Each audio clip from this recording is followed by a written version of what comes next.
Alhamdulillah, sahabat-sahabat, kita buka dulu kajian pagi ini. A'udzubillahi minasyaitonirrajim.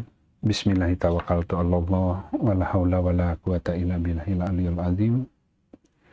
Allahumma shalli ala sayyidina Muhammad wa ala ali sayyidina Muhammad.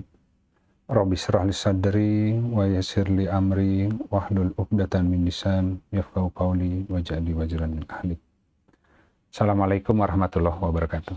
Baik, saya langsung ya ke pertanyaan. Jadi alhamdulillah berikut list pertanyaan yang masuk, tapi insya Allah saya akan jawabnya via materi ya.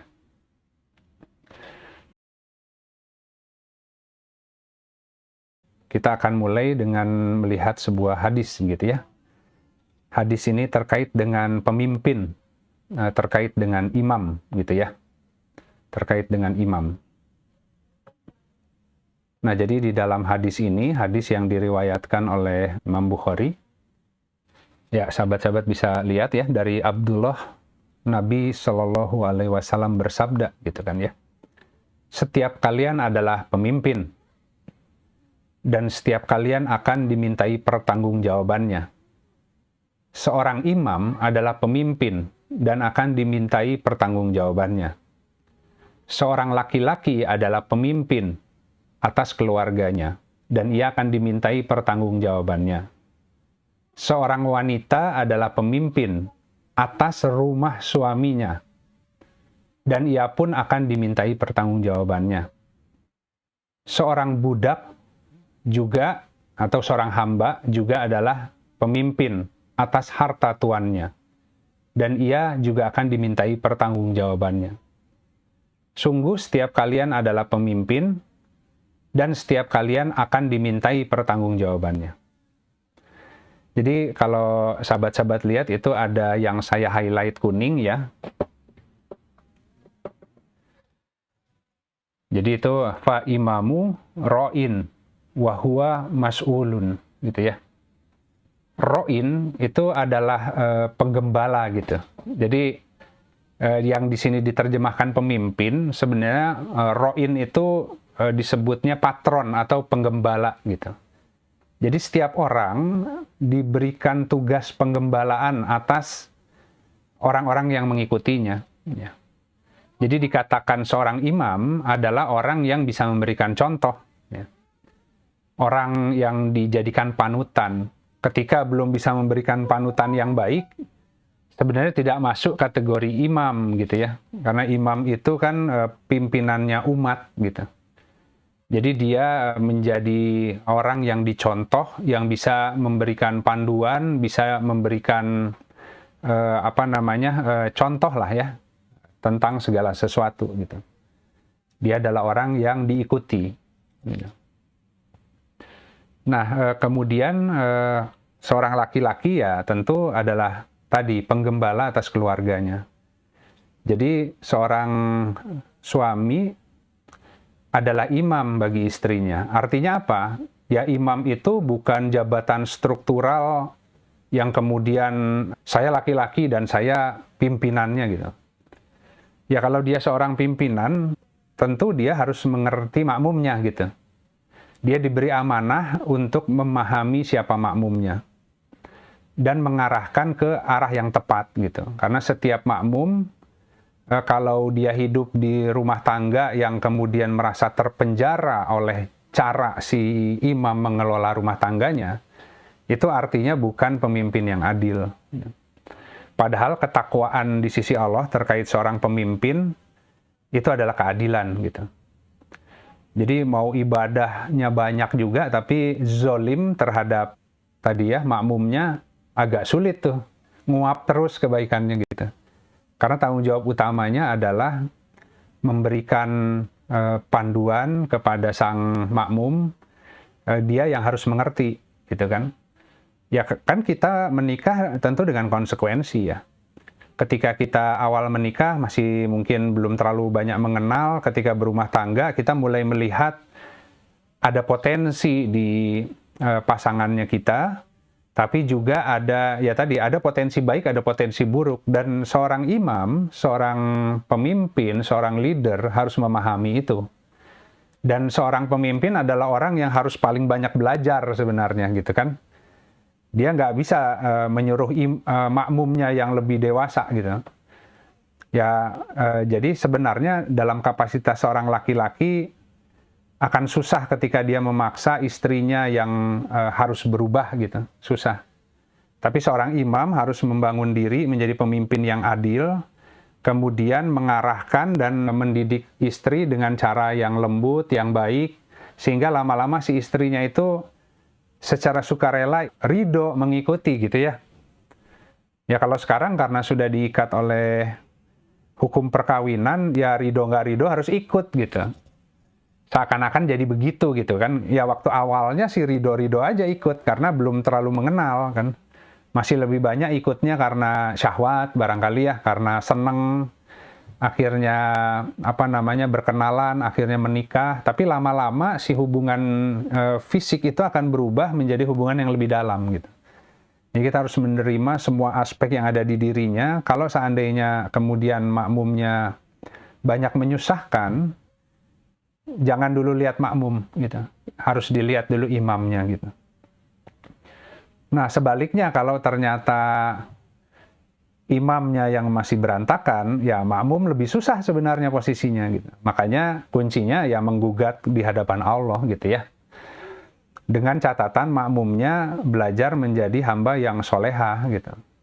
Jadi memberi masukan ke suami susah, suaminya keras, tapi memperbaiki diri juga enggak. Nah itu enggak akan selesai-selesai urusannya ya.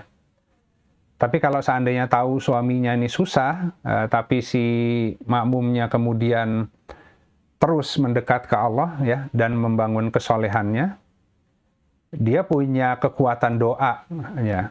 Gugatannya akan Allah kasih jalan keluar nanti ya. Sesuai dengan ilmunya Allah tentu. Nah, kemudian ini yang menarik juga bahwa seorang wanita adalah pemimpin atas rumah suaminya gitu. Jadi harus dilihat bahasanya gitu kan. Jadi seorang wanita bukan pemimpin atau penggembala suaminya gitu. Jadi sulit tuh kalau misalkan wanita kemudian merasa dia harus menjadi penggembala suami gitu. Tapi wanita penggembala rumah suami. Jadi rumah yang dimaksud bukan hanya rumah fisik. Rumah itu kan sebuah bangunan ya, di mana didirikan atas dasar prinsip takwa.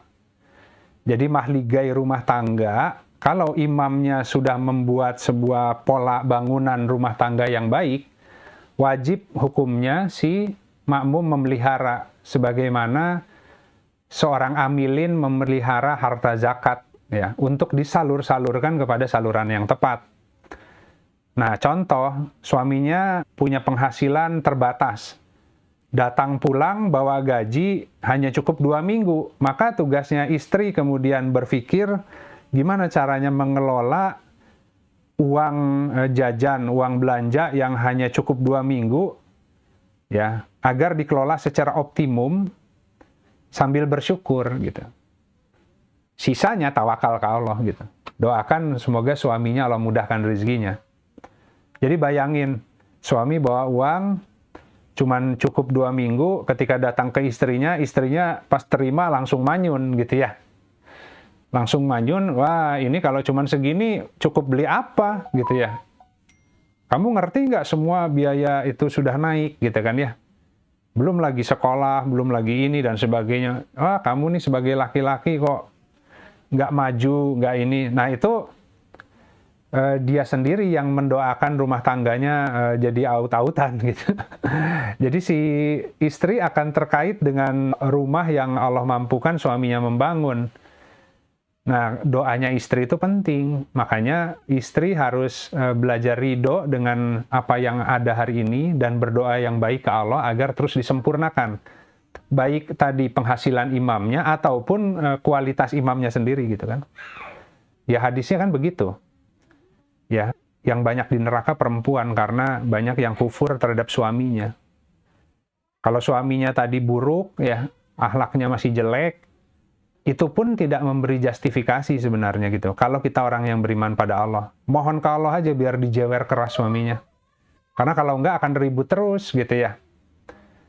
Ya intinya begitulah ya. Jadi istri itu penting peranannya gitu.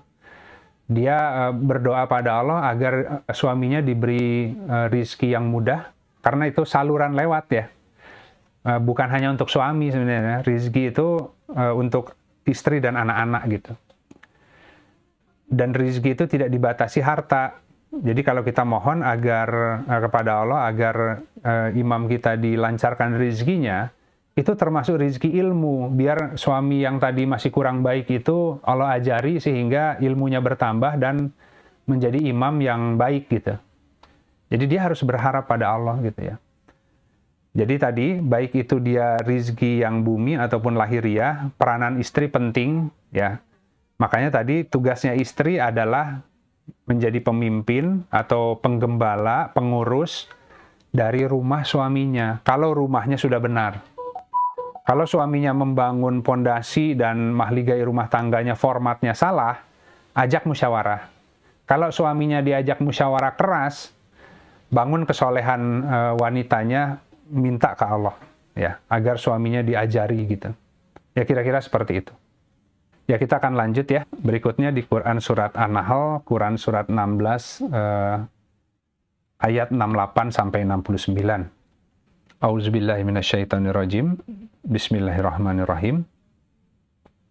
Dan Robmu mewahyukan kepada lebah gitu ya. Ambillah di antara pegunungan rumah-rumah gitu, atau sarang-sarang ya. Kalau lebah itu membangun rumah, sarang bisa di pegunungan gitu ya.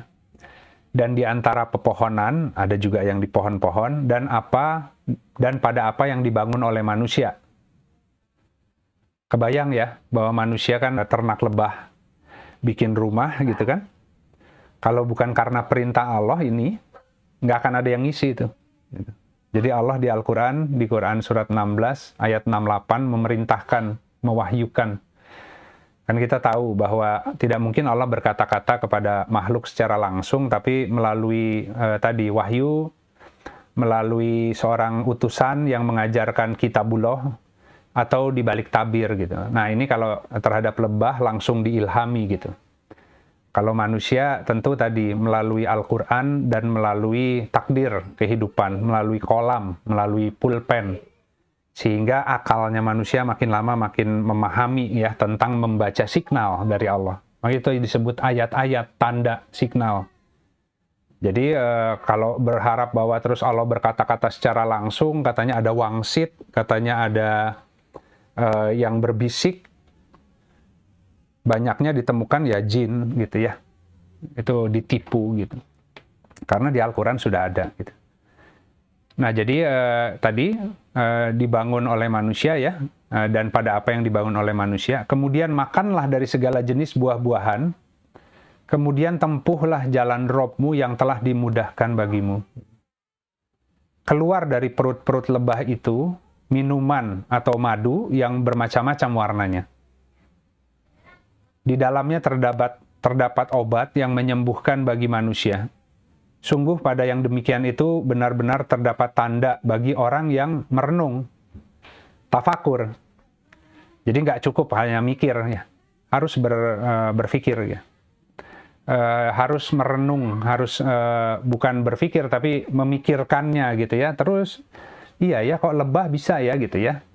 Lebah di mana-mana itu hasil keluarannya itu madu, kemudian tadi rumah yang dibangun, mau di pegunungan, mau di pepohonan, mau di rumah-rumah manusia, mereka bisa membangun sarang dengan si tempat penyimpanan madunya sama gitu, heksagonal. Dan mulainya keroyokan, tapi dari manapun nyambung itu gitu. Karena semuanya diilhami, semuanya sudah punya formasi bekerja. Dan di lebah itu ada ratunya, ada lebah pekerjanya, ada lebah penjaganya, macam-macam tuh. Mereka punya susunan saf-saf tugas gitu ya. Itu seperti mukmin. Makanya mukmin itu disuruh belajar dari lebah gitu. Dan mereka pandai mencari makanan yang toyib. Mau ditaruh di pohon, di gunung, ataupun di rumah-rumah, di kota, dia akan selalu cari sari-sari buah, bunga ya. Kemudian menghasilkan madu, macam-macam bentuk madunya, yang itu menjadi obat penyembuh untuk macam-macam penyakit ya. Nah, dalam konteks kita, Kalau kita diibaratkan seekor lebah, maka dimanapun kita ditempatkan oleh Allah, kita butuh mengkonsumsi pengetahuan, informasi, makanan, pekerjaan, ya, apapun itu yang di dekat tempat tinggal kita, yang toyib bagi kita gitu. Jadi nggak bisa semuanya dikonsumsi itu. Apalagi misalkan sekarang zaman internet, kalau buka Google, semua jenis pengetahuan ada. Akhirnya orangnya rewog ya, orangnya rakus, nggak ngerti ilmu apa aja yang dia butuhkan, semua dibaca tapi nggak jadi apa-apa, nggak menghasilkan kekaryaan. Tapi ketika orang tahu apa yang dimudahkan, dia bisa belajar dengan mudah sekarang lewat internet. Tapi dia harus pilih kira-kira sumber bacaan atau jenis bacaan seperti apa yang baik bagi dirinya, sehingga ilmu itu bisa diaplikasikan dan membangun sebuah produk yang bisa bermanfaat bagi orang lain gitu. Contohnya begitu. Jadi tanda bahwa jalannya dimudahkan adalah harus lahir kekaryaan yang bermanfaat. Jadi kalau teman-teman sekarang sedang menggeluti sebuah bidang sebagai kasab untuk kehidupan, kan ngukurnya hanya, wah nggak laku ya, berapa nominal setiap bulan yang diperoleh, karena punya daftar belanja dan kewajiban gitu ya.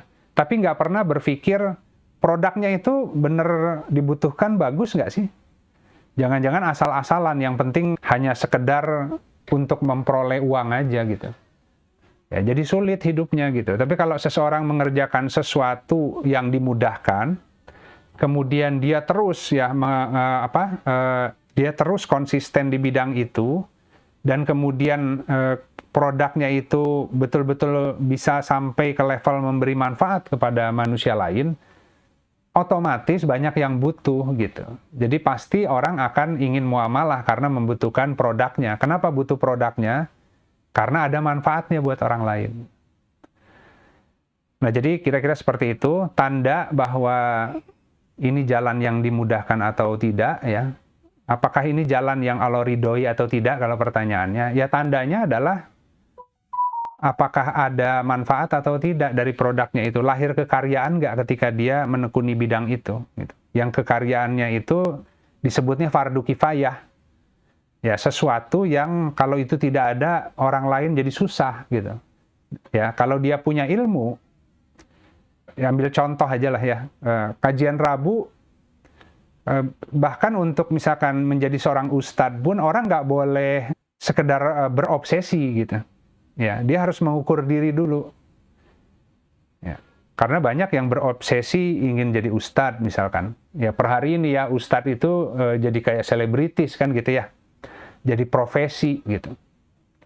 Padahal sebenarnya itu jalan untuk beramal soleh ya, untuk menyeru manusia ke jalan Robnya gitu. Tapi karena ada karena dibutuhkan, banyak orang yang butuh, artinya kalau orang yang nggak ikhlas lebih bahaya ngambil profesi ustadz itu. Ya, saya ingin deh jadi ustadz kan enak ya, didengar orang, dihormati orang. Ya, kalau ternyata yang mendengarkan itu banyak pengusaha, wah itu aman hidupnya katanya nanti. Ya, jadi melalui jalan agama sebenarnya dia mencari dunia. Nah itu kan bahaya.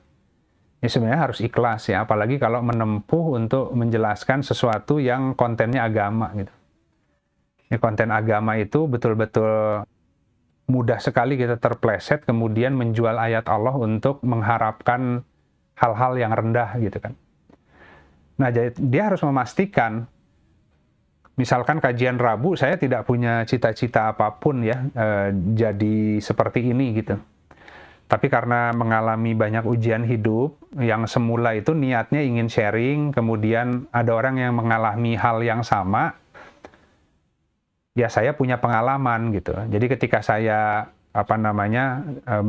berdiskusi, orang itu jadi bisa mengambil manfaatnya untuk kasusnya dia pribadi gitu kan. Tapi lama-kelamaan orangnya bertambah karena ternyata banyak yang membutuhkan kan. Akhirnya saya sebenarnya nggak mau di sini. Saya inginnya kajian Rabu udah aja selesai gitu kan. Tapi selama Allah terus memberikan orang-orang yang butuh, maka itu jalan yang Allah mudahkan. Dan juga saya sampai hari ini masih bisa diberikan kemudahan untuk mengupas materi gitu. Bukan karena pandai, bukan karena Allah yang mengizinkan gitu. Dan si produk nasihatnya harus bisa menjadi madu yang menyegarkan bagi teman-teman. Jadi kalau yang disampaikan di kajian Rabu, kalau cuma sekedar fikih, teman-teman bisa baca, gitu kan.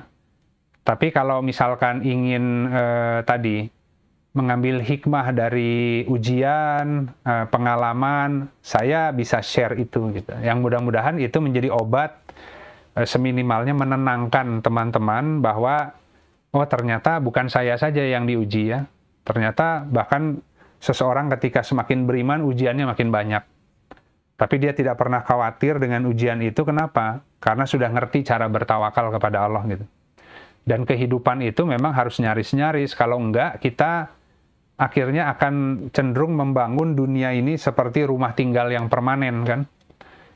Padahal dunia ini ya sarang laba-laba aja gitu. Nggak akan kekal gitu kan ya. Nah, jadi ini tadi tanda itu dimudahkan, tanda Allah ridho kita di bidang itu adalah harus muncul sebuah kekaryaan yang bermanfaat bagi orang lain, tapi itu sesuatu itu bisa ke sana karena itu sesuatu yang dimudahkan bagi orang itu gitu.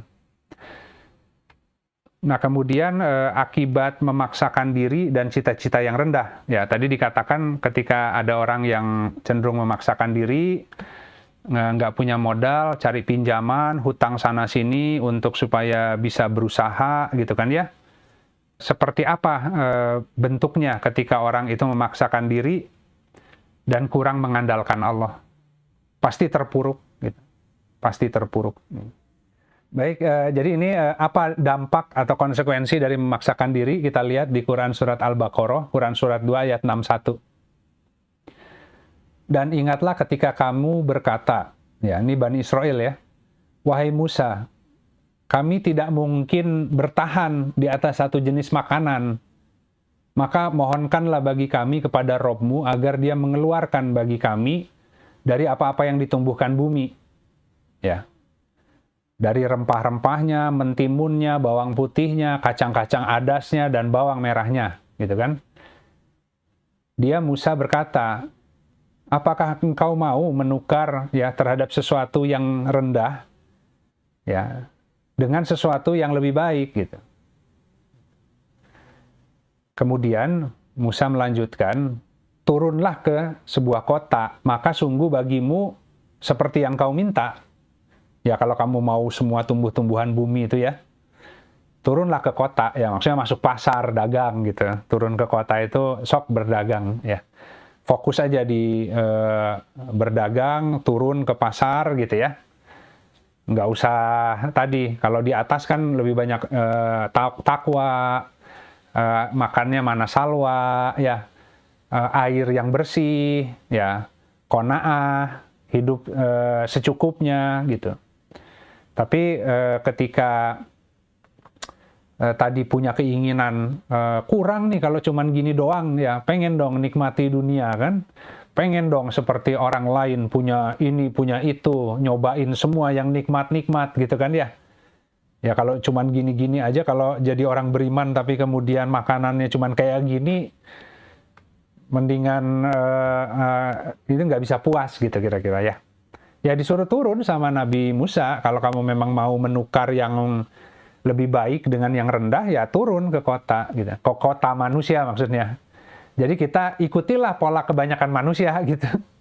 Kan kalau sekarang manusia misalkan tanya, gimana ya Kang, supaya saya hidupnya cukup, kira-kira bisnisnya apa? Coba terus kasih nasihat ya, beriman bertakwa aja. Nggak akan ngikutin, bingung. Apa maksudnya iman takwa? Yang saya tanya itu supaya saya bisa lebih maju, bisnisnya ini. Yang dia minta itu kan jenis dagang apa, barangkali ada koneksi, barangkali ada investor bantu saya. Yang dia minta itu gitu. Dia nggak akan ngerti kalau dikasih tahu kuncinya iman takwa, karena itu butuh ilmu untuk membuka apa itu iman takwa kan. Ya jadi dikatakan oleh Musa, turunlah ke sebuah kota, maka sungguh bagimu yang kau minta itu gitu. dan ditimpakanlah kepada mereka kehinaan dan kesusahpayahan. Ya, maskanah itu, kemiskinan. Maskanah itu ditimpa kepayahan lah gitu ya. Dan mereka mengakibatkan kepada dirinya sendiri kemurkaannya Allah gitu. Nah, ini alasan ini dijelaskan oleh Allah nih. Hal itu dikarenakan mereka ingkar terhadap ayat-ayat Allah dan membunuh para nabi tanpa hak dengan alasan dengan alasan yang tidak benar lah gitu ya. Yang demikian itu karena mereka berlaku durhaka dan melampaui batas gitu. Ya udah jelas kalau misalkan di Al-Qur'an Rasulullah menyampaikan ya firman Allah bahwa itu tadi kan Allah berfirman bahwa barang siapa yang beramal soleh, mau dia laki-laki atau perempuan, ya kan, sedang dia dalam keadaan beriman, maka Allah akan berikan hayatan thayyibah, gitu. Kuncinya amal soleh, gitu. Amal soleh itu mengerjakan sebuah amalan hari ini sesuai dengan keadaannya, sesuai dengan kemampuannya, tidak memaksakan diri, gitu kan ya. Bergerak sesuai yang kita mampu, ya, sambil tawakal ke Allah. Nah, tapi jarang yang bisa melakukan itu. Semua cenderung ingin memaksakan karena ingin cepat-cepat keluar dari masalah. Maka akhirnya carilah macam-macam bentuk pertolongan bantuan makhluk yang tanpa disadari, alih-alih keluar dari masalah, kasih kehidupan yang thayyib, kehidupannya malah seperti api karena makin hancur ya. Ya, makin tidak seimbang kehidupannya itu. Akhirnya bisa makan tapi harus nyangkul terus. Ya, sementara kalau orang beriman ya nyangkulnya itu seperlunya. Itu mah ikhtiar aja. Tapi kalau rezeki mah Allah yang kasih karena nyangkulnya bener. Nyangkulnya di tempat yang bener. Ya, cara nyangkulnya nyangkul itu sebagai ekstensi dari pola tasbihnya. Ya rezekinya datang gitu kan ya. Nah, itu seperti itu. Jadi kalau orang tidak kalau orang tidak bisa mengandalkan Allah, sampai usia lanjut rezeki itu akan memusingkan. Kan kita kan selalu begitu. Belum bekerja bingung, mau nikah bingung, nggak ada biaya. Setelah nikah dapat kerjaan bingung, nggak punya rumah. Ya, setelah punya rumah terus bingung, nggak punya anak. Setelah punya anak, bingung anak gimana nanti banyak kebutuhannya, ya kan? Terus udah gitu bingung nanti anak sekolahnya gimana ya, belum dapat sekolah. Begitu anaknya dapat sekolah, bingung biayanya dari mana. Ya teruslah pokoknya selanjutnya akan begitu, nggak akan selesai kalau itu sih ya. Jadi seakan-akan dia harus terus kerja, mikir terus supaya itu kehidupan bisa berlangsung gitu. Itu tersiksa tuh. Itu karena mereka ditimpa oleh kehinaan dan kesusahpayaan karena turun ke bawah ke kota mengandalkan pola manusia pada umumnya gitu. Padahal dicontohkan Bani Israel tuh tadinya mah gampang aja makannya gitu, mengikuti Nabi kan, karena dia mengikuti nabinya, dibebaskan dari Fir'aun, dibelah Laut Merah. Ketika dalam perjalanan panas, gunungnya diangkat di atas kepalanya, diiringi oleh awan. Ya, di situ ada mana dan salwa. Wah, pokoknya pas butuh, pas ada. Nggak ada tabungan, uang jalan terus. Tapi pas butuh, pas ada. Gitu. Anak mau sekolah nih, nggak ada biaya. Ya, sudah, kita semampunya aja. Kamu ikut tes aja dulu. Bapak bekerja semampunya. Sambil kita doa, Bismillah tawakaltu. Tiba-tiba anaknya lulus, dapat beasiswa. Lah, bingung kan? Bapaknya kerja, ya sudah semampunya, anaknya ujian mudah lulusnya, tiba-tiba dikasih beasiswa. Bayangin, pas butuh, pas ada, nggak tahu, itu tak terduga. Ternyata anaknya diberi prestasi dan diberikan beasiswa. Kan? Tapi kalau yang satu lagi kan tadi, wah harus ngobjek. Nah. Karena bentar lagi anak mau sekolah, ingin masuk ke perguruan tinggi yang baik kan. Ternyata anaknya tes, nggak lulus. Nyari sekolah sana-sini, nggak diterima. Wah udah, uangnya ada, hasil banting tulang, anaknya nggak keterima pula gitu. Stres lagi anaknya gitu. Ya, jadi bisa begitu skenario kehidupan tuh, bisa sulit sekali gitu. Nah, kemudian kita lanjut ya, berikutnya ada pertanyaan tentang bagaimana caranya supaya bisa connect dengan Allah. Ya, supaya nggak kerasa basa-basi. Kalau doa, istighfar, dan sebagainya itu nggak basa-basi gitu. Kita ingin connect setiap hari, connect. Karena connect itu kalau dalam bahasa agama kan ihsan ya. Jadi ihsan itu jika engkau sholat, maka seakan-akan engkau melihat Allah. Tapi jika engkau tidak mampu, yakinlah Allah melihatmu gitu. Jadi dia merasakan keberadaan Allah dimanapun dia berada. Kalau dia takwa, dikatakan takwa itu tidak mengenal tempat. Takwa itu di masjid, di pasar, lagi rame-rame, lagi sendirian, lagi susah, lagi senang. Artinya apa? Dalam semua kondisi, Allah senantiasa ada. Dan Allah menyaksikan ketika manusia dikasih susah, gimana dia bereaksi. Gimana dia menyikapi. Kalau benar menyikapinya, Allah keluarkan. Ya, dikasih senang, Allah juga tadi mengawasi gimana dia kalau dikasih senang, euforia, terlalu bahagia, salah belanja. Kalau Allah menjaga, disempitkan lagi hidupnya. Itu Allah jaga terus kok gitu ya.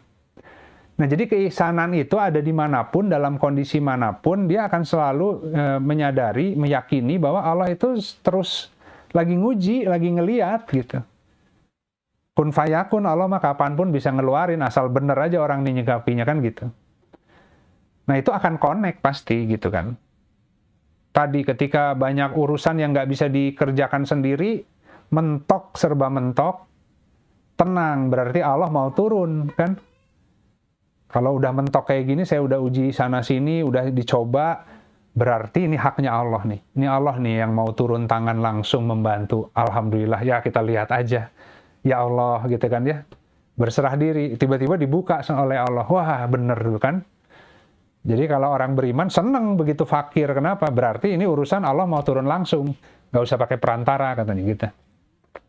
Berarti Allah tidak mengenalkan dirinya kepadaku gitu. Nah jadi membangun kedekatan kepada Allah ya melalui din, melalui agama. Tapi agama Islam yang utuh, makanya ada Islam, iman, ihsan sebagai bangunan dari agama yang utuh yang dibawa oleh Rasulullah Shallallahu Alaihi Wasallam. Di Al-Azab, Quran Surat 33 ayat 56, sesungguhnya Allah dan para malaikatnya bersalawat atas Nabi. Wahai orang-orang yang beriman, bersalawatlah kamu atasnya dan ucapkan salam kepadanya dengan salam penghormatan. Gitu ya.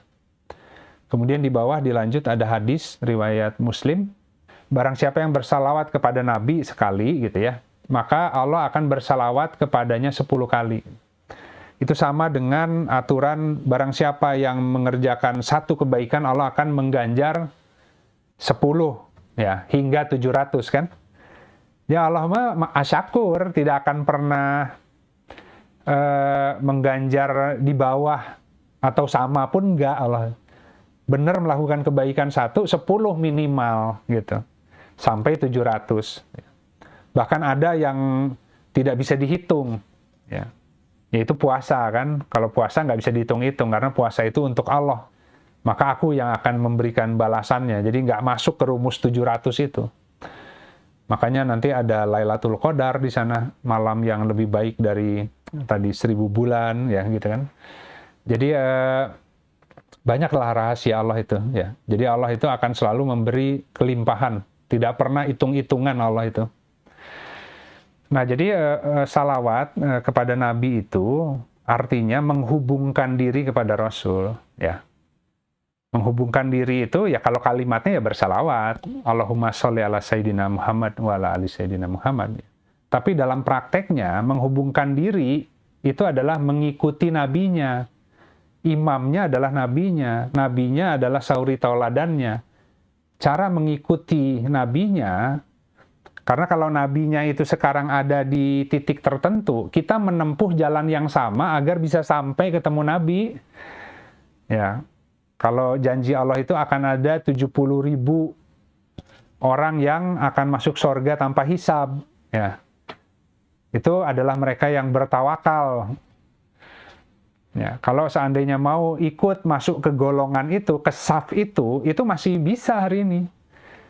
Ya, itu kan disediakan oleh Allah sebagian besar untuk golongan yang lalu.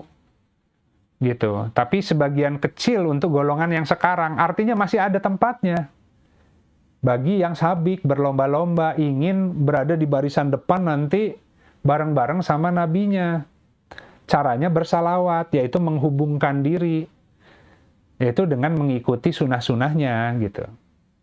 Jadi lakukan semua anjuran Nabi ya di dalam menghadapi semua gelar Allah itu, karena seringkali di balik gelaran Allah justru itu akan diberi pengenalan, kedekatan kepada Allah gitu. Ya kira-kira begitu ya sederhananya gitu. Jadi bagaimana cara meng-connect? Ya agama itu adalah jalan untuk supaya bisa connect. Tapi agamanya harus disempurnakan, bukan hanya Islam, fikihnya saja. Tapi harus sampai ke imannya juga, keyakinan ya kepada Allah, kepada kitab, kepada malaikat, kepada kitab, kepada kodo dan kodar dan sebagainya. Dan juga sampai ke level ihsan. Kalau ihsan ini harus ada bukti. Berani tawakal dengan semua tadi ya, dengan semua kesulitan, ternyata betul ada jalan keluar. Nah, di situ kita yakin kan. Nah, itu ada pengalaman. Wah, Allah baik banget. Kalau orang udah bisa bilang gitu, Allah baik banget. Orang seperti aku ini yang kayaknya secara nalar itu akan sulit berubah, ternyata Allah bisa merubah hatiku misalkan. Wah, baik banget. Gitu kan. Itu sudah ada keisanan tuh. Sebuah pengalaman, sebuah ekspresi syukurnya itu dengan pujian itu jujur gitu, karena sangat merasa ya tadi ya bersyukur kepada Allah itu gitu. Hari ini bisa ngaji, bisa sholat, bisa ingin baik, itu tuh sudah anugerah terbesar sebenarnya gitu. Nah jadi terakhir terkait dengan tadi ada pertanyaan. Kalau gimana caranya agar tidak marah ya ketika kita diperlakukan tidak adil oleh orang lain.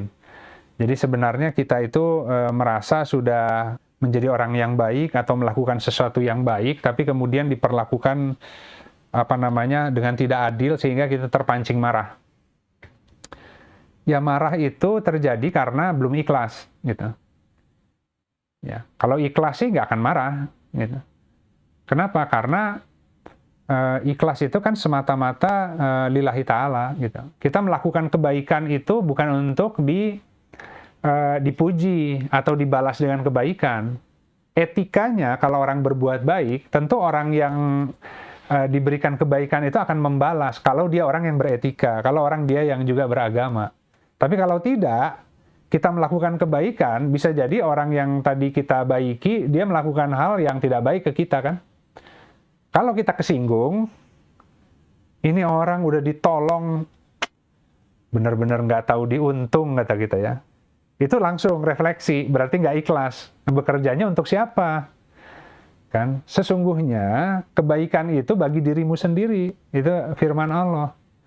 Jadi kalau kita ingin melakukan kebaikan kepada orang lain, seringkali Allah uji orang yang diberikan kebaikan tidak membalas. Kalau ikhlas, wong niatnya dari awal untuk Allah, gitu kan ya, ya nggak apa-apa kalau dia nggak membalas. Ya semoga itu ada manfaat buat dia, tapi saya udah selesai akadnya, hajatnya ke Allah. Ya semoga Allah terima.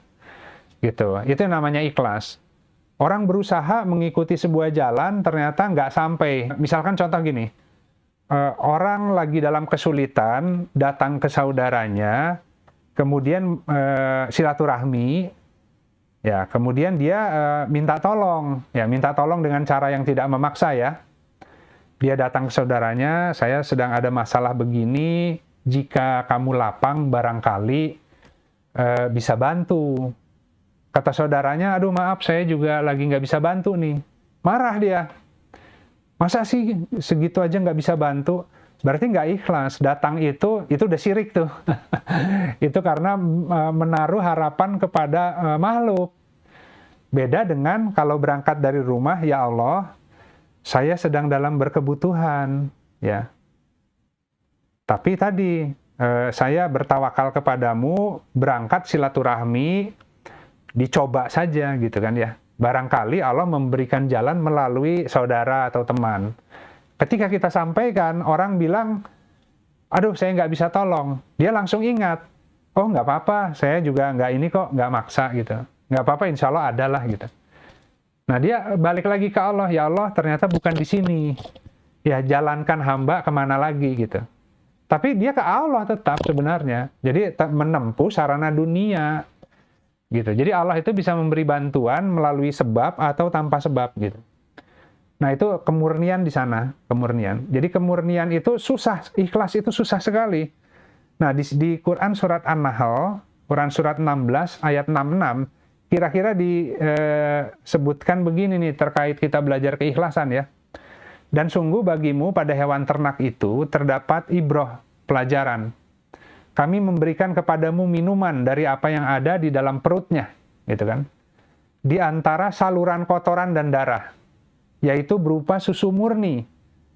Ya, kalimat Arabnya labanan kholison, gitu ya. Yang nikmat lagi menyegarkan bagi para peminum. Kita kan sering minum susu tuh, ya. Susunya sapi gitu kan, dairy milk gitu ya. Itu ketika dia keluar, ya, itu kan sesuatu yang suci susu itu.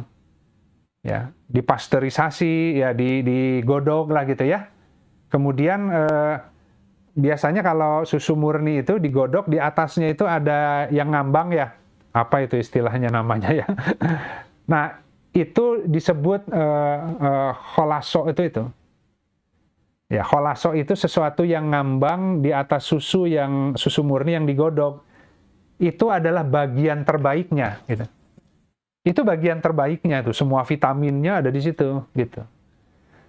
Nah, itu maksudnya begini. Kalau kita beramal, bagian terbaiknya itu diberikannya ke Allah gitu. Gitu. Nah, bayangin, susu yang murni tadi ternyata di dalam perut sapi itu, lewatnya itu ada, dia di tengah-tengah, salurannya itu di tengah-tengah antara saluran kotoran dan saluran darah. Kalau seandainya waktu keluar, kecampur sedikit, itu jadi haram. Jadi sesuatu yang bersih, sesuatu yang murni seperti susu, kalau kecampur sama darah, atau kecampur dengan kotoran sapi, ya masuk misalkan di minuman itu haram, nggak boleh diminum. Jadi kalau orang beramal, ikhlas, itu yang Allah terima maksudnya. Kalau sedikit kecampur dengan ria atau ujub, ya itu mah buat makhluk aja kata Allah. Kamu beramal, ngomongnya saja lillahi ta'ala, tapi sebenarnya dalam rangka mengharap pujian orang. Itu amalnya sama aja, tapi sedikit kena perasaan ingin dipuji, perasaan ingin dilihat orang, itu jadi nggak ikhlas gitu. Nah di situ kita belajar keikhlasan, bahwa kalau seandainya kita sudah berbuat baik, kemudian kita terpancing marah, itu artinya tadi antara kena darah atau kena kotoran gitu. Nah kita istighfar, nah kita lanjut belajar lagi beramal ikhlas gitu. Apa sih sebenarnya syarat minimal agar dapat bertawakal dan bukti sudah bisa bertawakal begitu? Ya kurang lebih begitu saya reformat pertanyaannya. Syarat minimal agar bisa tawakal memang harus ada keyakinan, ya harus ada keyakinan. Ya tentu ilmu menjadi syarat. Kalau tidak ngerti ilmu tentang apa itu tawakal, pasti akan susah.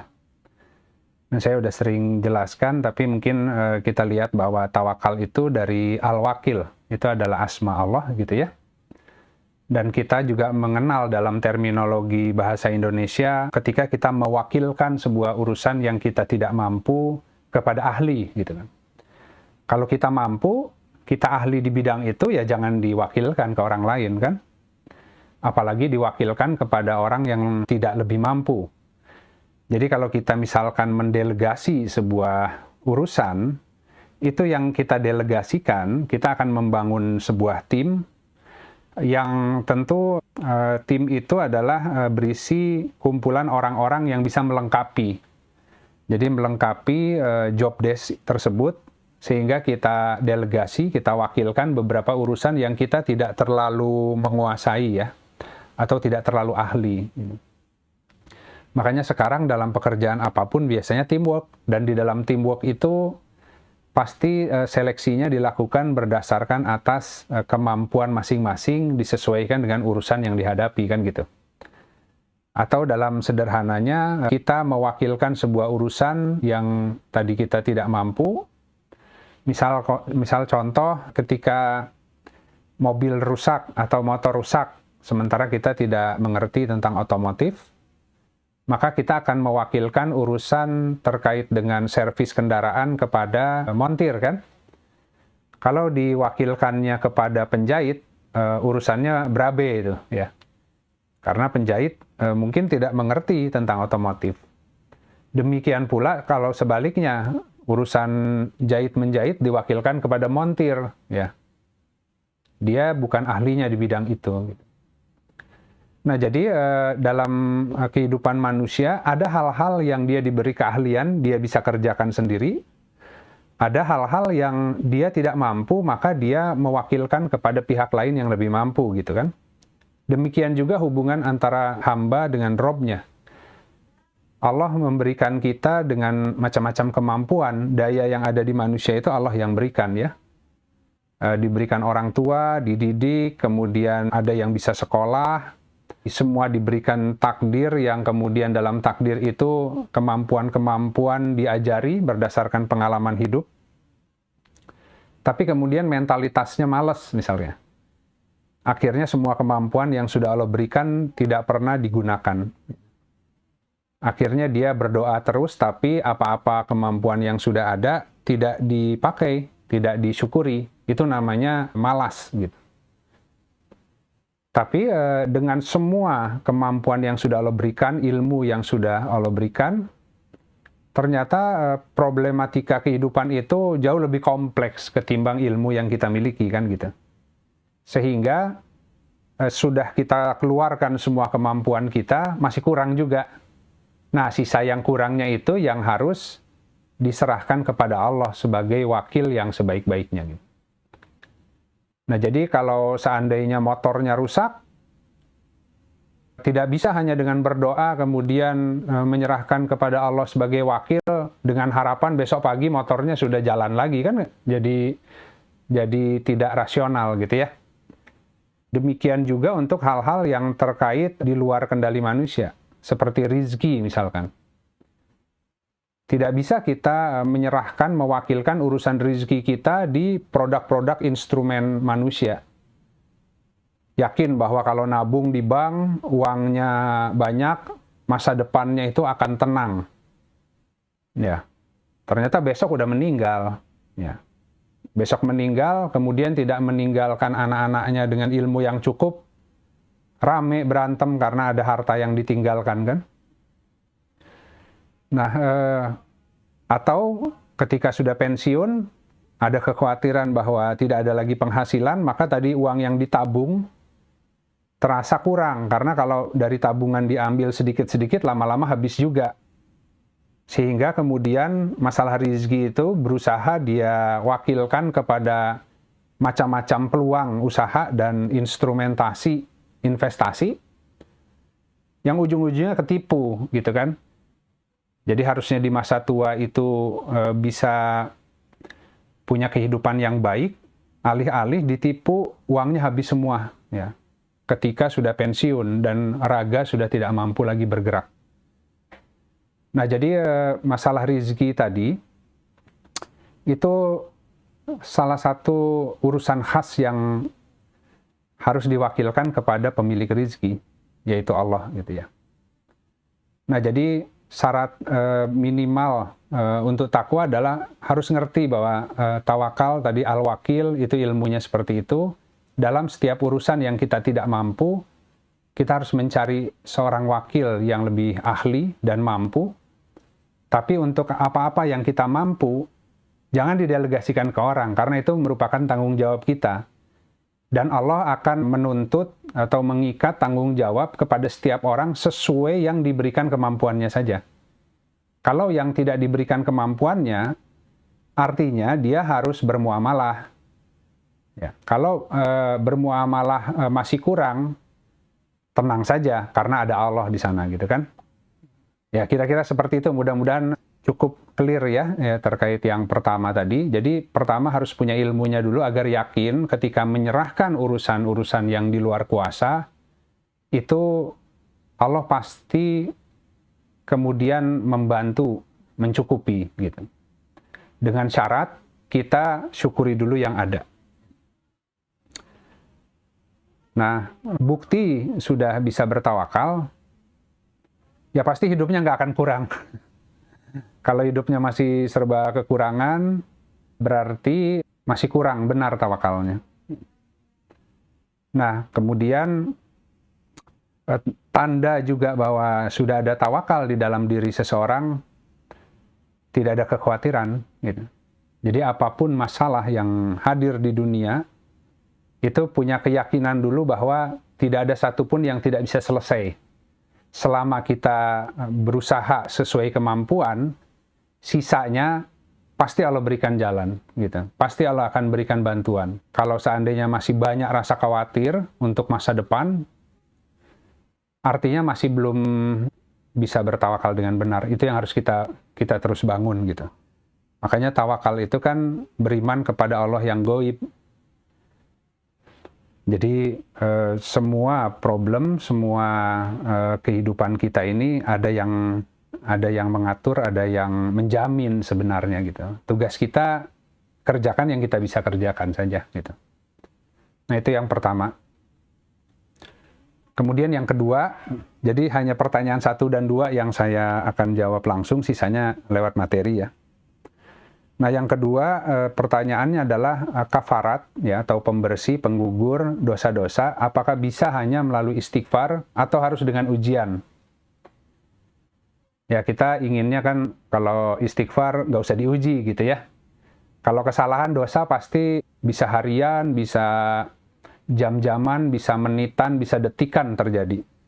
Jadi dosa itu esensinya adalah segala sesuatu yang Allah tidak sukai. Ketika kita melakukan hal-hal yang tidak Allah sukai, itu yang disebut dosa gitu. Itu adalah kotoran-kotoran hitam yang kemudian menempel di hati. Lama-kelamaan dosa tadi, karena melakukan sesuatu yang tidak Allah sukai, jadi sebenarnya melaksanakan segala sesuatu di luar petunjuk ya, itu pasti kan kalau di Al-Quran itu hanya ada 2 golongan ya, terkait dengan Hizbullah dan Hizbu Syaiton. Tidak ada golongan golput tuh nggak ada gitu.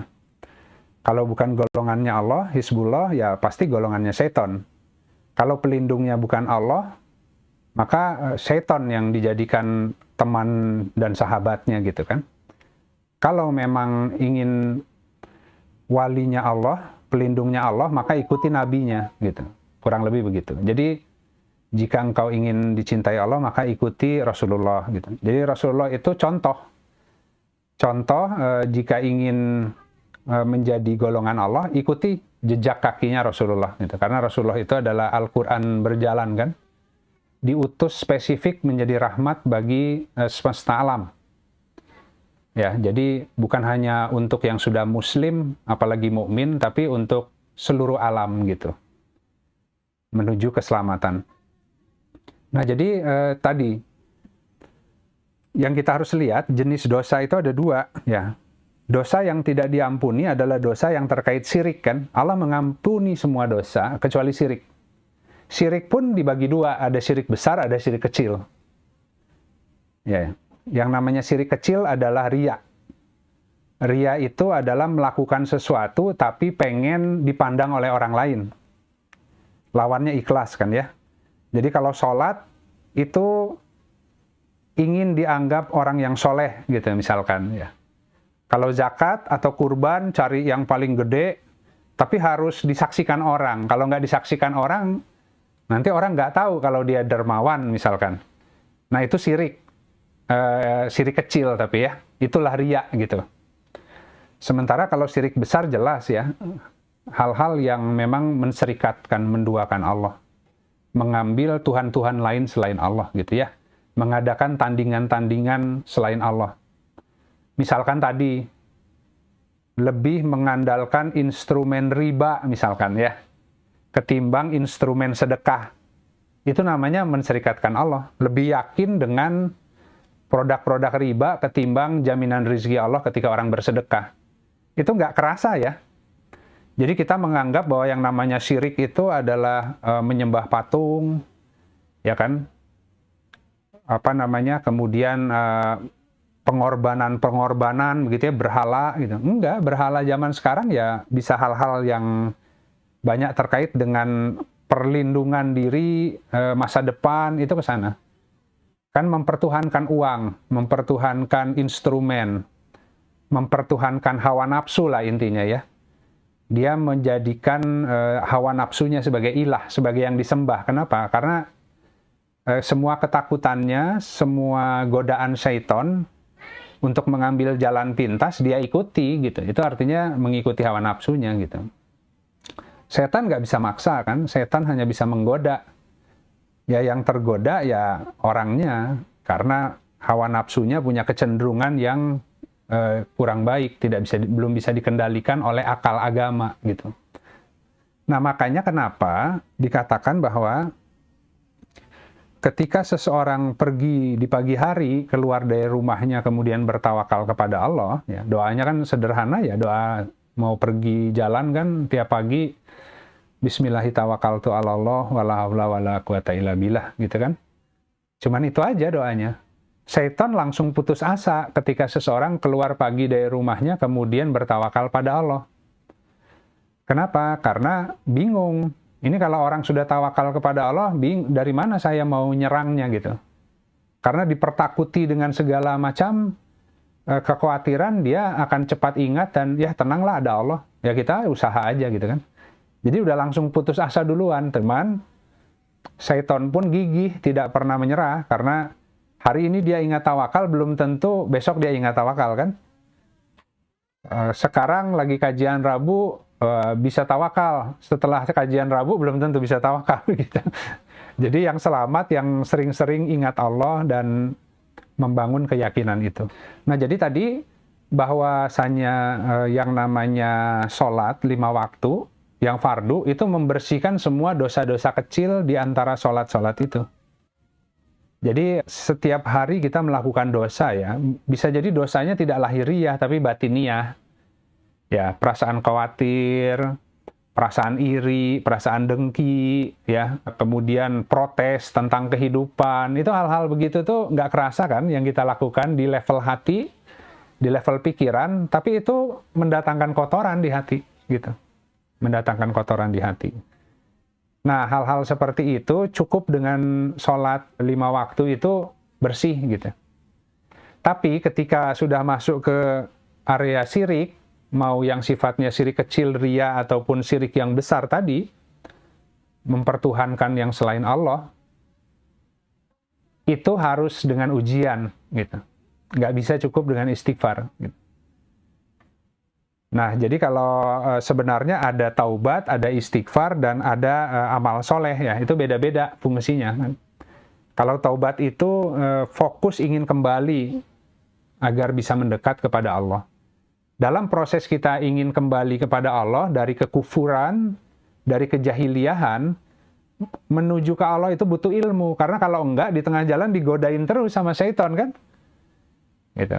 Nah, ketika ilmunya belum cukup, kemudian tergoda oleh rayuan syaitan, iming-imingnya syaitan, atau dipertakuti oleh syaitan, itu namanya selip. Kalau selip, istighfar. Jadi fungsinya istighfar itu, kalau kitanya selip dengan istighfar, balik lagi ke jalan setapaknya gitu.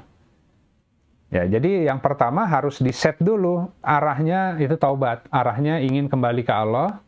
Kemudian di dalam perjalanan dibangun ilmunya, dibangun keyakinannya, tapi ketika di tengah jalan banyak selipnya, kita istighfar. Gitu. Nah, istighfar untuk mengembalikan pijakan kaki ke tracknya yang benar lah, gitu ya.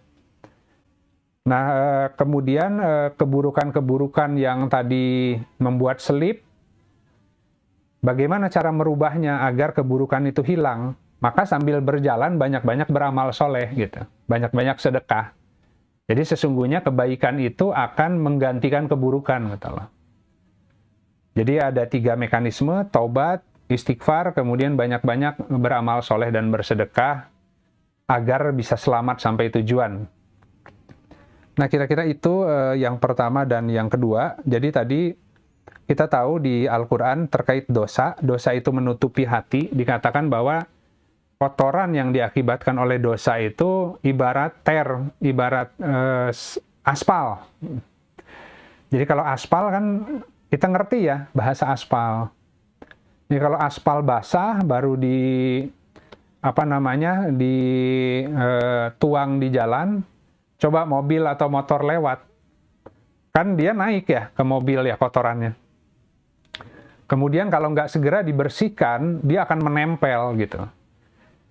Kadang-kadang cukup pakai bensin gitu ya untuk bersihinnya. Kadang-kadang makin lama makin harus pakai chemical yang lebih panas lah gitu ya untuk melunturkan si aspal itu. Sama dengan kotoran tadi yang disebut dosa. Kalau nggak segera dibersihkan, lama-lama menggumpal, berkerak di hati. Nah itu yang harus dibakar gitu. Jadi dibakarnya kalau di dunia ya tentu dengan musibah, dengan api ujian. Kalau nggak cukup dengan musibah, dengan ujian-ujian, maka nanti dibakar lagi di alam barzah gitu. Kalau ternyata terlalu pekat dan susah dibersihkan bahkan di alam barzah, ya di akhirat dilanjut gitu. Sampai bersih betul gitu. Barulah masuk ke sorga kalau ada iman setitik iman di dalam dadanya. Kalau tidak ada setitik iman di dadanya ya terus-menerus dibakarnya gitu. Itu yang kekal selamanya di neraka gitu kan. Jadi sebenarnya itu semua rahmat Allah. Allah juga kalimatnya begitu sih ya. Jika ada setitik iman di dada, maka Allah akan keluarkan dari neraka dan masukkan ke sorga. Cuman setitik iman aja yang Allah butuhkan untuk mengeluarkan orang dari neraka, tapi setelah ditreatment gitu. Nah, orang yang pandai, orang yang cerdas adalah curi start.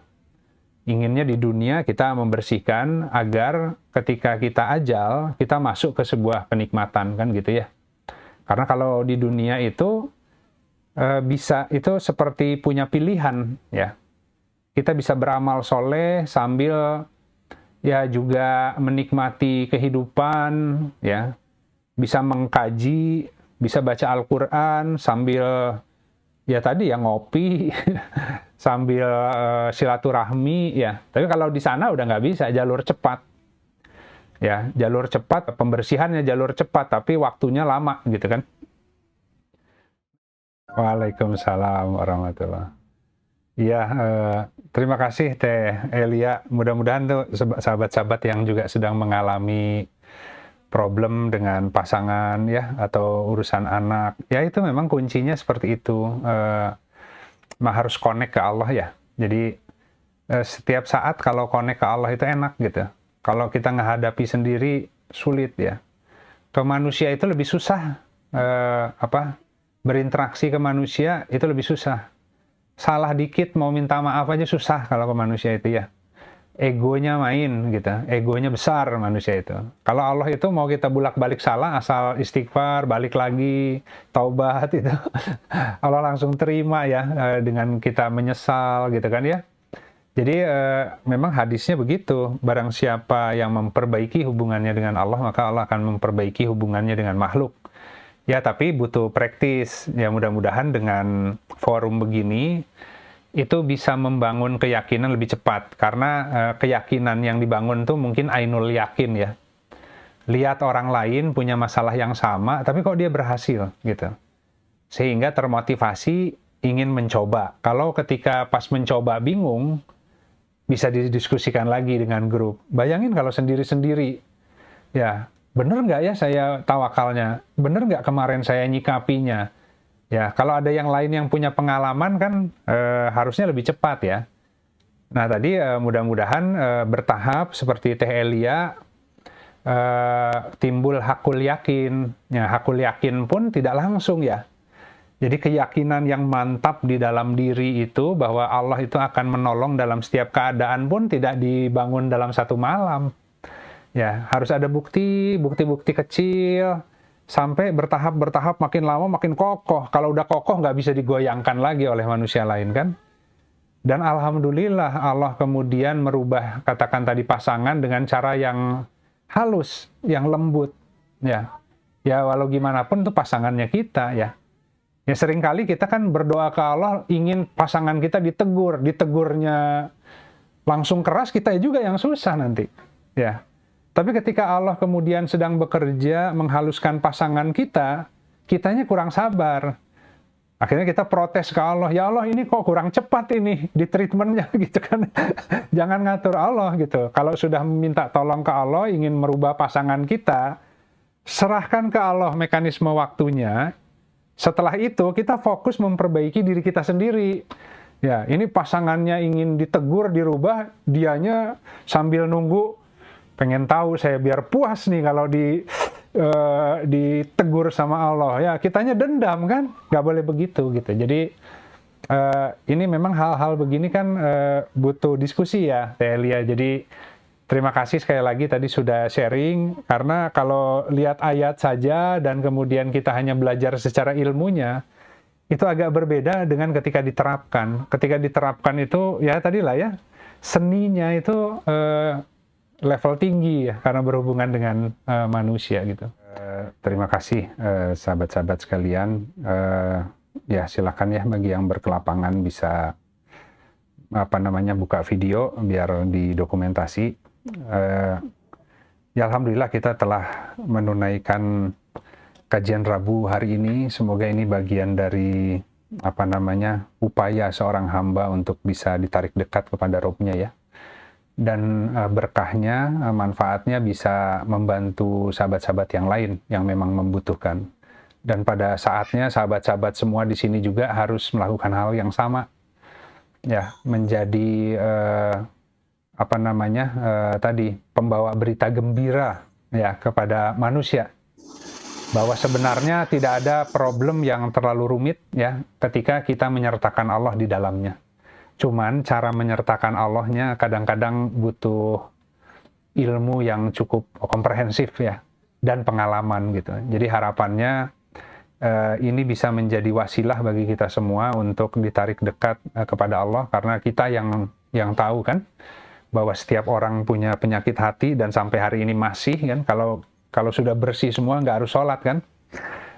Di dalam sholatnya ihdinas siratal mustaqim, berarti semuanya masih rawan kepleset. Jadi kita selalu mohon ke Allah ya, semoga menjadi hamba yang terus ditunjukkan kepada siratal mustaqimnya, diberikan hati yang ikhlas, diajari, karena satu-satunya cara selamat adalah ikhlas. Ya, satu-satunya yang tidak bisa disentuh oleh syaitan dan iblis adalah hamba-hamba yang mukhlasin. Hamba yang soleh, hamba yang beriman, hamba yang berilmu, kalau tidak ikhlas masih bisa disentuh. Satu-satunya yang nggak bisa disentuh adalah al-mukhlasin, yaitu orang yang kemudian Allah berikan kemudahan untuk melaksanakan segala sesuatu ikhlas karena Allah. Baik, jadi itu saja sahabat-sahabat. Insya Allah kita kalau ada rezekinya bertemu lagi di Rabu depan, menunggu pertanyaan-pertanyaan agar aktual dan bisa memberi manfaat langsung di dalam kehidupan hari-hari menggunakan panduan yang ada di Al-Quran dan Sunnah. Baik, kita sama-sama akhiri sesi siang ini dengan beristighfar kepada Allah, dan kita tutup dengan kafaratul majlis. Astaghfirullahaladzim, alladzi la ilaha illahu al-hayyul qayyum, wa atubu ilaih. Subhanakallahumma rabbana wa bihamdika asyhadu alla ilaha illa anta astaghfiruka wa atubu ilaik. Subhana rabbika rabbil izzati amma yasifun, wassalamun alal mursalin, walhamdulillahi rabbil alamin. Assalamualaikum warahmatullahi wabarakatuh.